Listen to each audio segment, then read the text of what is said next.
Usa ka pagtuo, usa ka tingog, usa ka katawhan.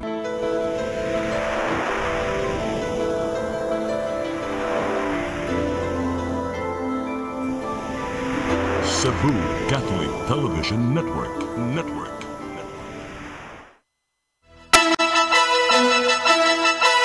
Uluhan sa mga balita sa Sayri 47. Mga Police Assistance Desk nga gipangmontar sa mga pampublikong tungaan tangtangon na sa kapulisan sa syudad sa Sugbo. Metal ballot boxes nga gabiton sa barangay elections giandam na sa Comelec, Mandaue. Mandaue City Jail Female Dormitory mobalhin sa bag-ong pasilidad sa barangay Basak karong tuiga. Duha ka mga insidente sa pagpangawat sa dakbayan sa Lapu-Lapu nakuhaan sa CCTV ni katap sa social media.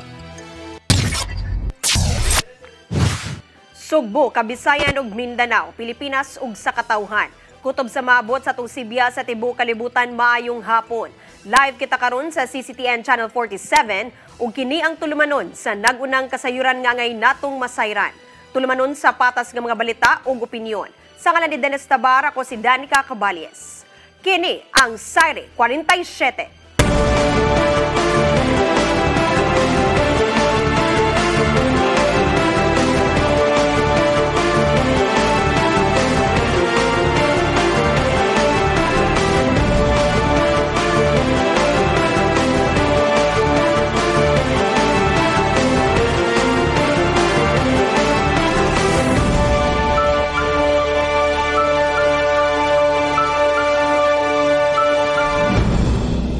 Karon sa kumpletong detalye sa mga balita.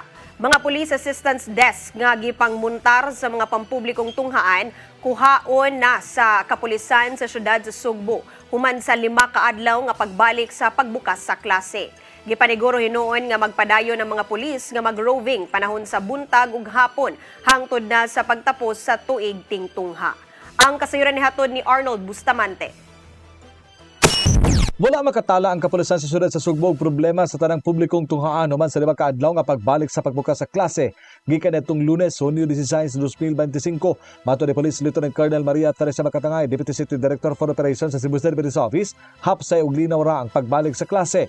Matakarugon niya aga mga pulis nga destino sa 43 ka mga dagkong publikong eskwelahan mohatag kining situational report kung unsay kahimtang sa matag tunghaan ug nasuta nga normal ra kini nga walay insidente nga makapaalarma sa mga ginikanan o mga magtutudlo. Wala man noon tay mga na-record nga mga dagko nga insidente nga angay na to ika-alarma, no?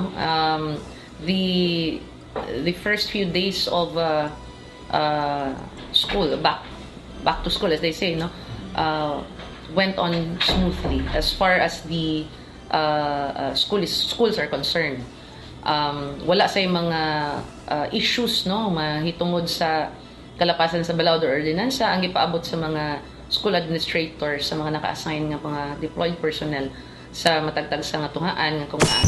Dugang ni Makatangay nga maabot sa 43 ka mga dagkong tunghaan ang gipangbutangan og mga Police Assistance Desk kun PADS aron maiduulon kung dunay motumaw nga problema.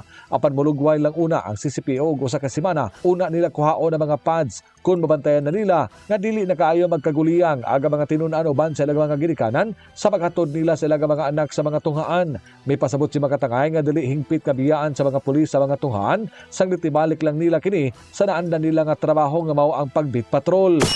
We're looking at extending it for about a week unless of course there is changes in the directives coming from higher office, but this is just to ensure that the initial influx of people going towards the school kay usually manggod mag-apas pa ang mga ginikanan ana sa mga unfinished requirements for enrollment. That's why daghan kaayo makakause og traffic and sometimes makakause gyud na og high and mixed emotions within among school administrators and parents, no, katong mga nag-anam pa yung mga adjustments in their schedule. So that's why na ay mga kapulisan nga gibutang to maintain the peace and to maintain the order. That's really the point why na ay pulis dira.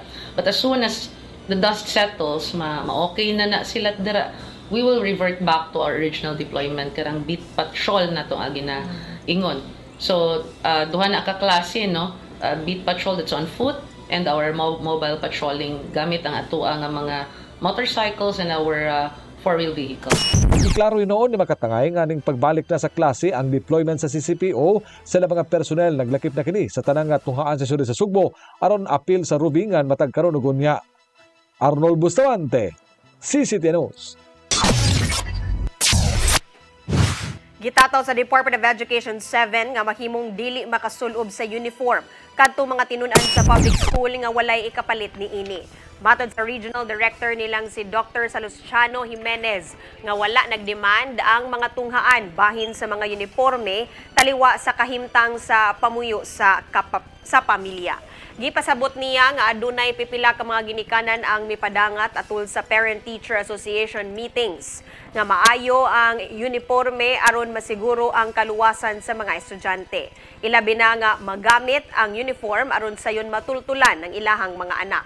Mao giawhag nila ang mga local government units o mga naa sa pribadong sektor nga modonate usab og uniforms ingon man gamit sa mga eskwelahan alang sa mga estudyante.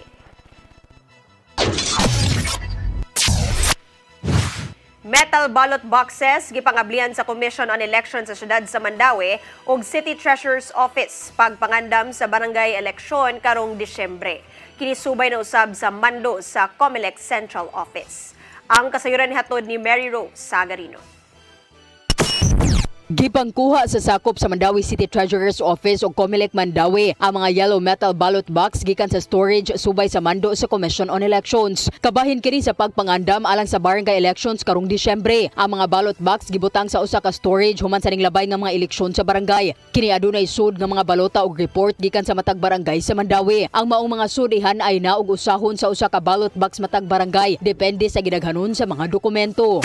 Mag-empty mi og usa ka ballot box, then mukuha mi og 3 or 4 ka mga ballot box nga same barangay among siyang isud ang 3 or 4 dito sa usa ka box. Then ang katong wala na sulod mao to ang gamiton. Matod ni Ruyan nga ang pag-abli og pagbalhin gihimo aron masuta ang alokasyon sa ballot box sa Mandaue. Sa ning labay nga barangay election tuig 2023, moabot sa kapinusa ka libo ang ballot box nga gitagana sa Mandaue.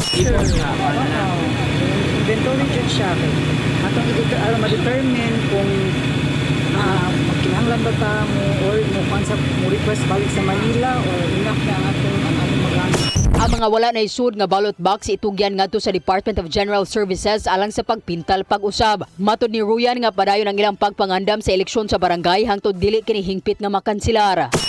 Mary Rose Sagarino, CCTN News. Natapos na ang meeting tali sa transition team sa outgoing administration ni Mayor Glenn Bercede ug incoming administration ni Mayor Jonky Uwano. Sa wahing meeting, nagpresentar ang mga nagkadaiyang mga departamento sa City Hall nga wala pa nakapresentar sa miaging panagtigom. Laki usab nga nipresentar ang pipila ka mga ahensya sa gobyerno nga nahimutang sa Mandaue. Human sa pag-turnover sa mga gikinahanglang dokumento sa outgoing administration, gitahasan sa incoming administration ang mga departamento ug ahensya paghimo og presentasyon kabahin sa ilang function, pila ang ilang mga empleyado, ang regular ug job order, o ang ilang budget, pila ang nagamit o nahabiling pondo. I-collate and then we present it to the mayor o sa iyang some decisions. Kaya na may uban nga kaning mga programs na ipabalik ba, kaning mga tao, yan na. So, tagan pang bata. Outgoing Cebu Governor Gwendolyn Garcia mipasalig sa publiko nga magpadayon ang mga nasugdang flagship programs. Kinibisan pa man og naay muhulip sa iyang katungdanan og mi-question sa pipila ka mga programa. Ang kasayuran hatod ni Mary Rose Sagarino.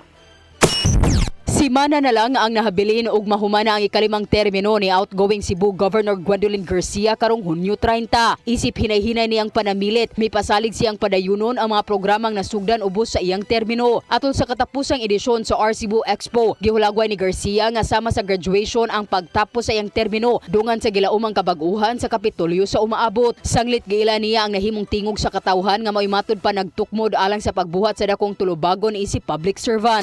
This is not about watching how many likes and views your reel got, because that's the unreal world the real world, REAL, out there is actually crisscrossing the entire province of Cebu, reaching the farthest barangays, whether these are in the mountains or in the islets, and actually listening to the Cebuanos.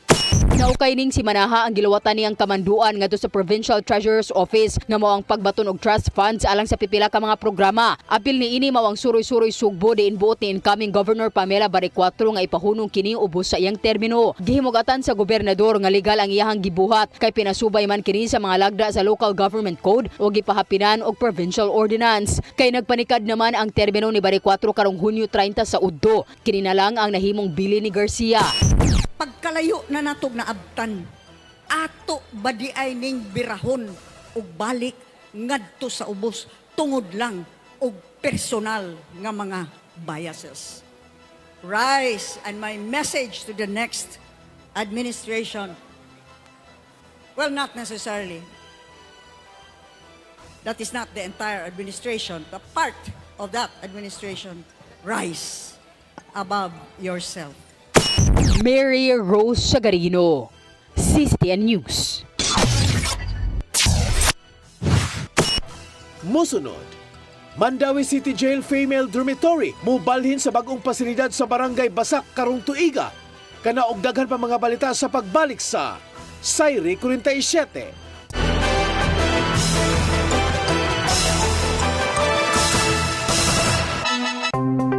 Discover the beauty of the Philippines.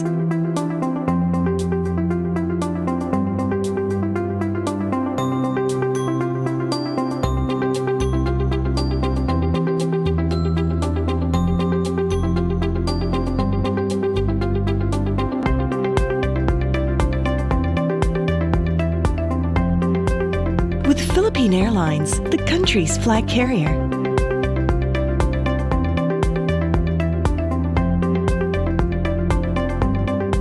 The airline that lets you feel the warmth of the nation.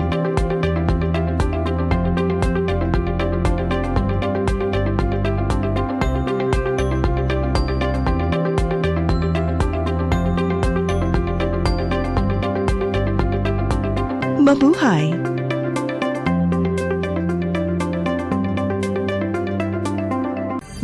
Ito ang programa kung saan magko-collaborate ang ating mga ozone doctors para ibahagi ang kanilang kaalamang medikal. I believe with all my heart that the Lord is allowing us to understand that He's the one who are extending this life, and we have to really take care of our body. Yes.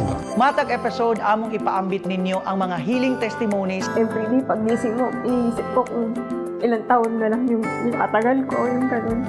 This is your path to a new start. OzoneMed Wellness Clinic New Start. Mapapanood every Saturday, 8 to 9 a.m. Og ang replay airing matag Miyerkules, 1:00 hangtod 2:00 sa hapon. Dinhi lang sa CCTN Channel 47.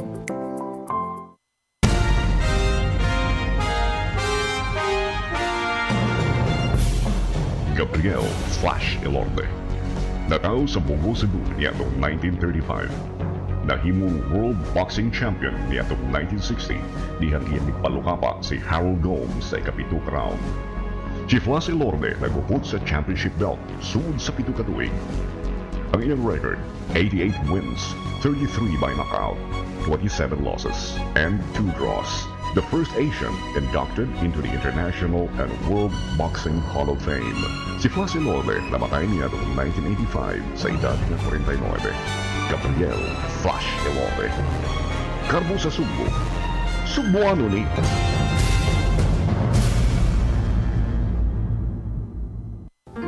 I am the God that healeth thee. I am the Lord, your healer.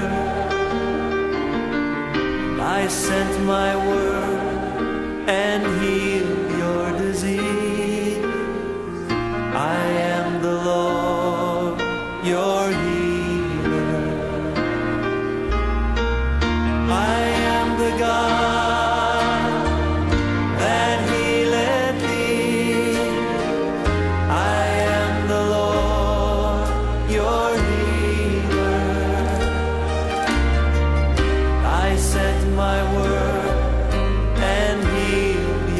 disease. I am the Lord, your healer. I am the God that healeth thee. I am the Lord, your healer. I sent my word and healed your disease. I am the Lord, your healer. I am the God that healeth thee. I am the Lord, your healer. Di siya kumutuog na Ginoo. Pero magulo ng bata da. Nangita lagi ni gatas. Kasabot ka, akong ipakuha.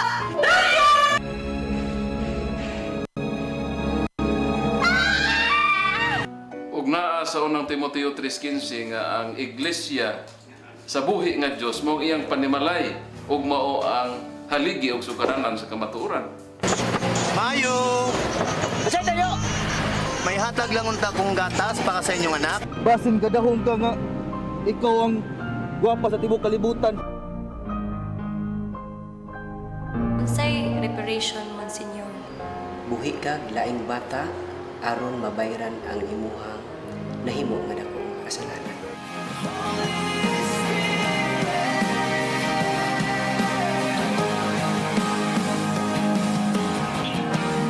Daghan ka nato ang nagduda kung doon na bagay Ginoo o wala. Apan ang Biblia nag-ingon nga atong dawaton pinagi sa pagtuo ang kamaturan nga doon ay Ginoo. Sa Hebreo 11:6 nag-ingon walay makapahimot sa Dios kung walay pagtuo. I came for you. I came for you. Holy Spirit.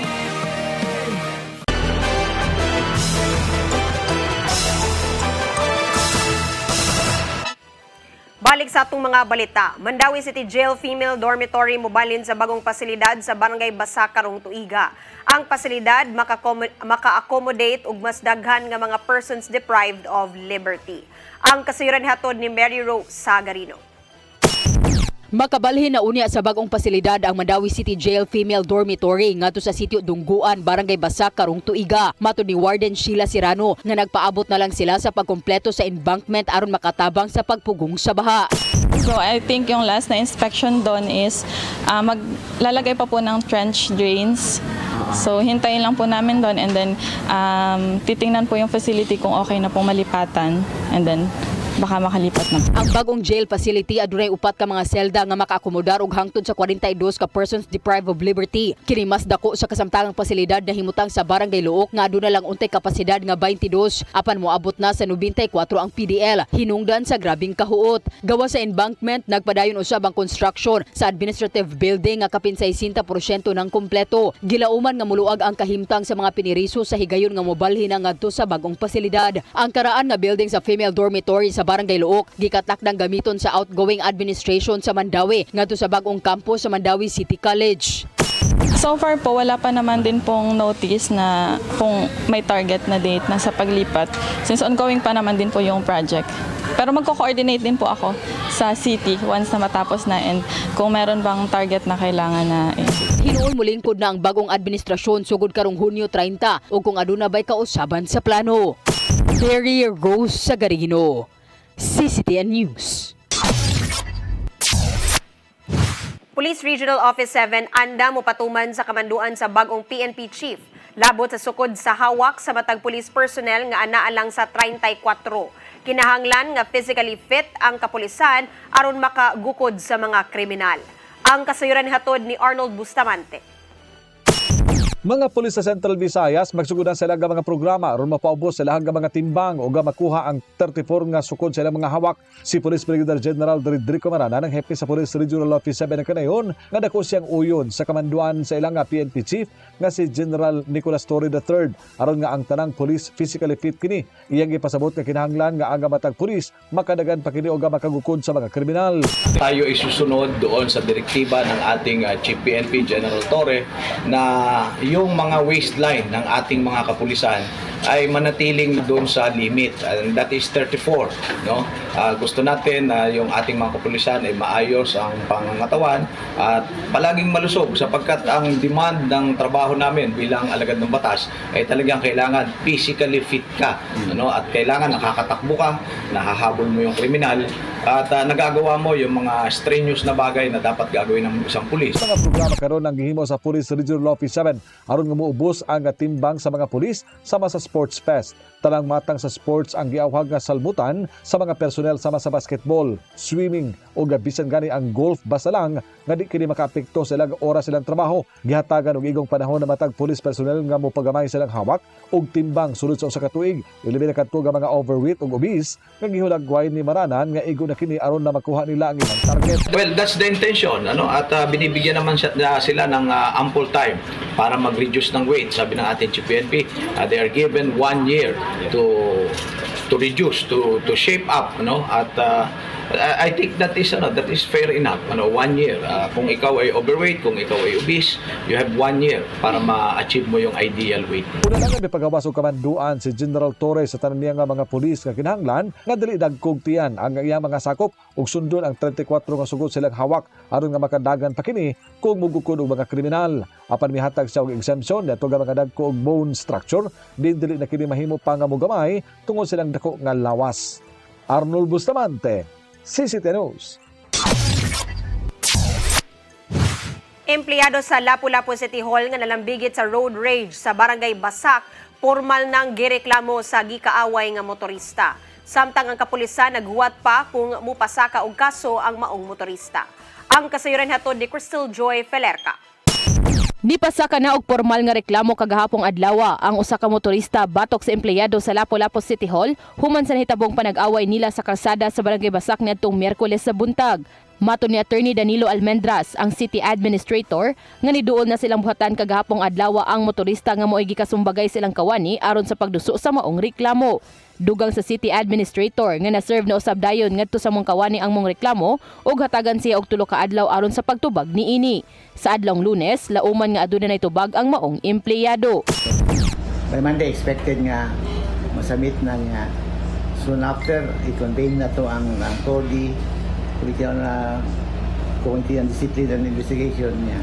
Ipatawag ang party. Samtang mato ni Police Lieutenant Colonel Christian Torres, ang spokesperson sa Lapu-Lapu City Police Office, nga nagpa-blatter na ang nagreklamong motorista niadtong Miyerkules human nahitabo ang insidente. Naghuwat na lang sila kung mopasaka kini og kasong kriminal. Ang reklamante mamahimong mopasaka og kaso diretso sa korte o posible usab nga magpatabang sila sa traffic investigator.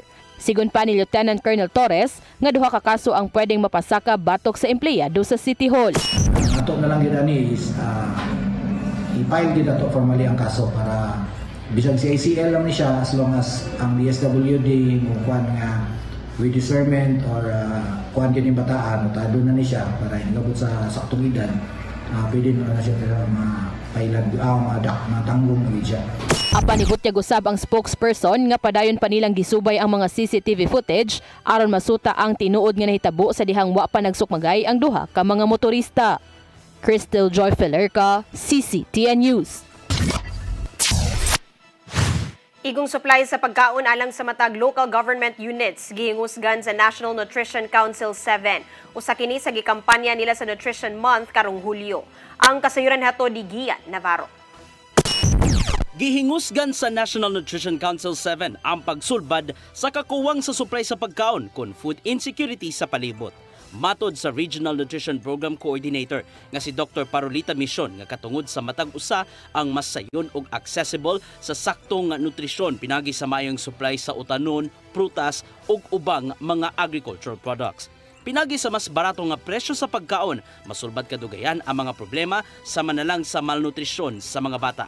Hinungdan nga giaghat ila ang mga local officials nga i-appeal sa ilang agenda sa liderato ang food security. Number one, no, kanang pag-ensure nga naa kay champion within the local chief executive sa local government unit nga maka-develop yun og plano o mga polisiya that addresses agriculture. In fact, ato kaning gipos nga kakuan kaning atong gitawag nga kana climate resilient sa mga agricultural practices. Usa sa mga nahimo sa mong lakang, mao si incoming Cebu Governor Pamela Baricuatro. Diin, gikuha niyang Food Security Advisor si kanhi Agriculture Secretary Manny Piñol. Gituki ato silang panagkita ang programang pagkaon alang sa masa. Diin, gihimo nilang barato o accessible ang agricultural products ngadto sa publiko ug dili gipaagi sa mga nagpatuyang sa middleman. Hinungdan nga gikalipay kini sa NNC7 ug gipanghinaut nga sundon sa uban. Yan ang approach right now to ensure food security sa atong probinsya sa Sugbo, no? Kay lagi ang province sa Cebu, although wa pa man may naging IR, so siya second. Pero kung mawa nang inaya, number 1 na siya in terms of gidaghanon sa ato ang mga malnourished children, both in all indicators except overweight, no? Isigitahan ni Dr. Evangeline Heraldez gikan sa business sector nga may nungdanon ng pagtagad sa panglawas aron dili malandig sa tambalanan kun mapalabi man. Sa SPN na ka-importante yun na siya kayo because ang maayong lawas, again, health is wealth. Health is wealth. That's the original. But this time, wealth is health. Okay? Joke. Why? Kay dili man ka makabayad sa ospital kung wakay kwarta, kung masakito na ka. Sugdan ang ika-51 nga tuig sa Nutrition Month celebration sa NNC7 karong Hulyo 1 sa Dakbayan sa Lapu-Lapu diin daghang mga kalihukan ang giandam uban ng LGU. Kini aron ipatay ng kampanya sa mayong panglawas sa kinabag-an pinagi sa saktong nutrisyon. Gian Navarro, CCTN News. Nagsugod na ang mga pagpangandam sa Kongreso alang sa ika-4 nga State of the Nation Address ni Presidente Bongbong Marcos Jr. Una nga mipahigayon og inspeksyon sa batasang pambansa ang Security Command sa Presidente. Ang kasayuran hatod pagbalik ni Gian Navarro. Usa ka buwan sa dili pa ang ika-4 nga State of the Nation Address ni Presidente Ferdinand Bongbong Marcos Jr. Nibuylo na ang mga pagpangandam ngadto na sa Kongreso. Gisusina sa Presidential Security Command ang palibot sa batasang pambansa nga mo'y venue sa pag-report ni Marcos Jr. sa publiko karong Hulyo 28 sa hapon. Matod ni House Secretary General Reginald Velasco nga kuyog sa inspection sa PSC, ang Security Bureau sa Kongreso, Philippine National Police ug Metropolitan Manila Development Authority. Sumapa niya nga ipatuman sa palibot sa batasang pambansa ang hugot nga seguridad, apil na ang gitukutang dapit aron makaprotesta nga layo mismo sa venue. Alirungan hinuon ang batasang pambansa sa masakop sa kapulisan o kasundaluhan. Gawas dini, giandam na sa Kongreso ang medical assistance diin, naka-standby ang mga ambulansya sa palibot o sa masilingang dapit. Hinuon adunay mga nakareserba nga hospital rooms kung galing adunay gipamati sa lawas ang bisan kinsang bisita. Sa kasamtangan, wala sila nabantayang hulga sa seguridad, gawas lang sa mga naandang demonstrasyon gikan sa managlayong progresibong grupo. Alang sa mga magprotesta, gikatakda silang ibutang sa pwesto nga gitagana sa Quezon City Police District. Taliwa sa mga masugatang mga suliran, dako ang kumpiyansa sa Kongreso nga magmalinawon sa kinatibuk-an ang sona ni Marcos Jr. Apan, andam sila sa pagtubag kung adunay alarma. Gian Navarro, CCTN News. Musunod, duha ka mga insidente sa pagpangawat sa Dakbayan sa Lapu-Lapu nakuhaan og CCTV ni katap sa social media. Kana og daghan pa mga balita sa pagbalik sa Sayre 47.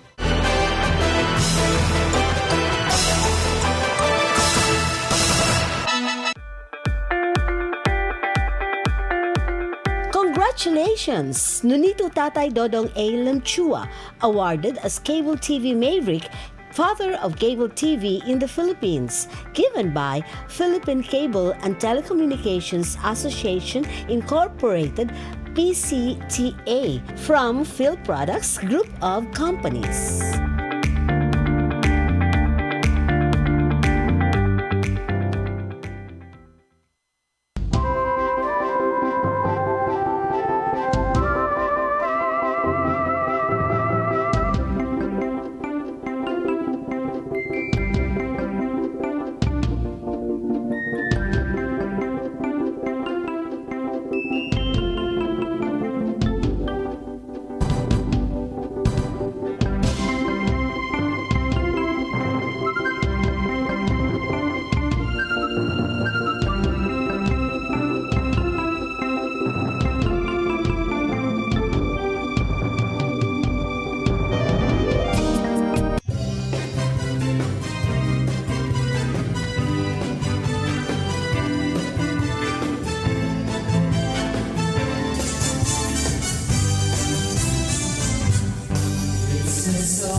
Praising the Lord.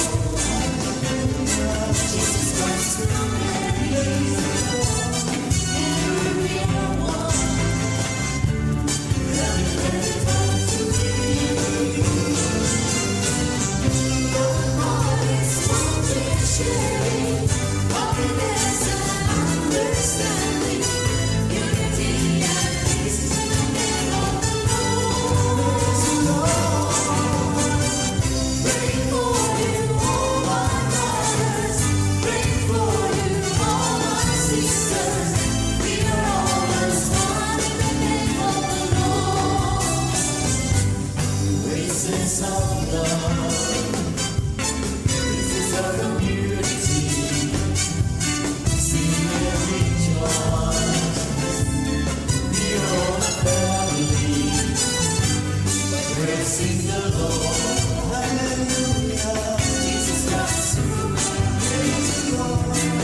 para internet sa kong anak, ma'am.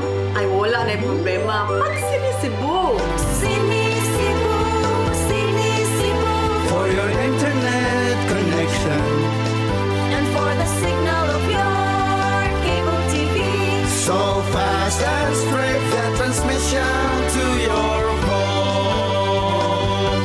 Sinisibo! Sinisibo, sinisibo. Offers you to have fiber optics. For your viewing experience, perfect and clear so far. So great and affordable for you to enjoy. Sinisibo! Sinisibo Television Network Incorporated offers fiber to the home broadband internet bundled with fiber to the home cable TV connection.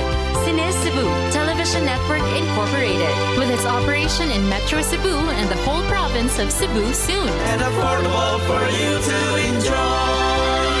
Sinisibo! Ang kinabuhi puno sa hagit. Sugpil na ka, Dri, ha? Ay, pag-inarte! Magdita ka! Puno sa pangutana. Bata pa gani ka kayo? Nagpuyap-puyap na ka? Kinsa man ang mukhang masakitin na to din ay karoon ha? Kinsa! Kung sibuti mo'y pasabot na di. Puno sa luha. Pagpili pa, ako nga imong anak o kanay imong mga babae. Kasuko. Yung ano pa? Ano itong ka ni Papa? Apan bisan mangit-ngit pa ang imong kalibutan, aduna pa'y nagpahiping kahayag. Aduna ka pa'y kasumbungan. Mga laman, hanap na. Dear Tatay, Tunog na unlod na. Nganong handungan. Waylaing pagi aron masabtan nato ang Biblia. Kinanglan nga doon natay relasyon kang Isus. Hangtod sa layan natong panaguban, daghang salamat. Shalom. Tunog na unlod na.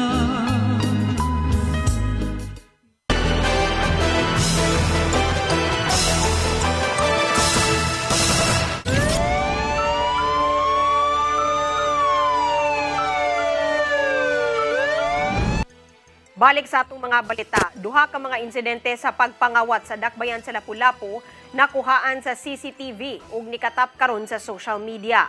Human sa gipaygayong investigasyon sa kapulisan, nasuta nilang usara ang responsable niini. Ang kasayuran hato ni Crystal Joy Pelerca. Duha ka mga insidente sa pagpangawat ang nikatap karon sa social media nga nahitabo sa managlahing dapit sa dakbayan sa Lapu-Lapu. Ang kapitan sa Barangay Pusok nga si Rani Imperio nakadawat og CCTV footage sa pagpangawat sa usa ka lalaki niadtong Hunyo 17. Iya kining gipost sa iyang social media account niadtong Hunyo 18 ug sumapa niyang nakadagit ang kawatan og tulo ka cellphones nga nagkantidad og 5,000 pesos, 55,000 pesos ug 75,000 pesos. Samtang kagahapong adlaw, usa-usab ka lilipon ang nagpost usab og CCTV footage sa pagpangawat sa usa ka lalaki sa ilang panimay sa Barangay Buaya kung diin duha ka cellphone usab ang nakuha. Matod ni Police Lieutenant Colonel Christian Torres, ang spokesperson sa Lapu-Lapu City Police Office, nga human masubay ang mga CCTV footage na ilhan na nila ang maong kawatan ug sa ilang investigasyon usara ka tawo ang may binuhatan niini. Usa kini ka 17 anyos nga taga Barangay Poblasyon Lapu-Lapu City apan dili na kini mag-ulian sa ilang panimay ug dinhi na sa syudad sa Sugbo kini magsuruyan. Nablatter na hinuon ang duha ka managlahing insidente sa pagpangawat apan naghuwat na lang ang kapulisan kung mopasaka ba og kaso ang mga biktima.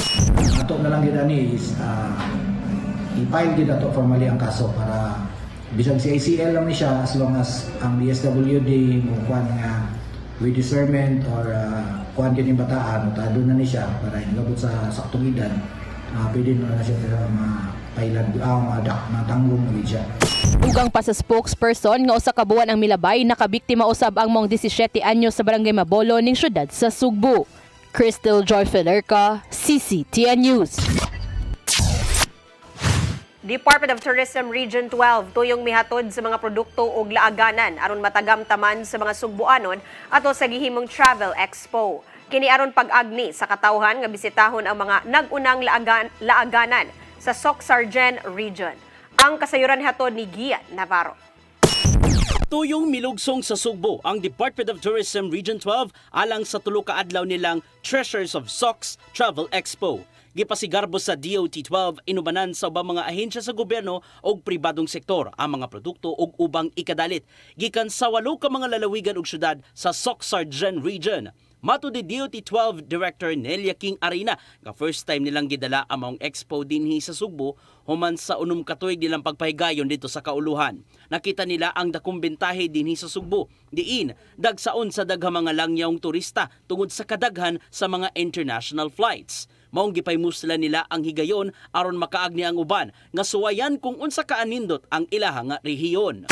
Maunay akong nakitaan anya sa turismo pod sa among namamon mi ginatawag na Regional Tourism Development Plan at dito sa gamay nila nga study dito ang result ning gawas nga kasagaran nga muadto sa among taga Visayas. Gawas sa mga nagunang laaganan nga gikadalit sa mga tour operators, gidala usab nila ang mga local products sa Soc-Sargen Region. Matod sa habig sa Department of Agriculture Region 12, nga gipaymuslan nila ang pagpasigarbo sa mga maayong local agriculture products aron mapaymuslan sa publiko ang kaabunda sa ilahang dapit. Kaya ito mga trainings, mag-produce ko mga finished product na added value sa atong mga farmers. And I was hoping na kumukusong mo na ko ang market or na makaproduce ko maayo atong Padayon namang kalihukan hangtod karong Domingo sa Activity Center sa Ayala Center, Cebu. Giangop hinuon nila ang maayo og mainitong pag-abi-abi gikan sa Sugbo ug Visayas tungod sa maayong historical o cultural connection ngadto sa Soc-Sargen Region. We were hoping for a success. We did not expect an overwhelming response by the tour operators and other potential partners in Cebu. So nagbuot give me. CCTN News. Mao kato naglangkob sa ato mga balita sa Saire 47. Sa ngalan ni Dennis Tabar, ako si Danica Caballes. Hangtod Lunes pohon sa inyong paboritong tulumanon. Saire 47.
Congratulations!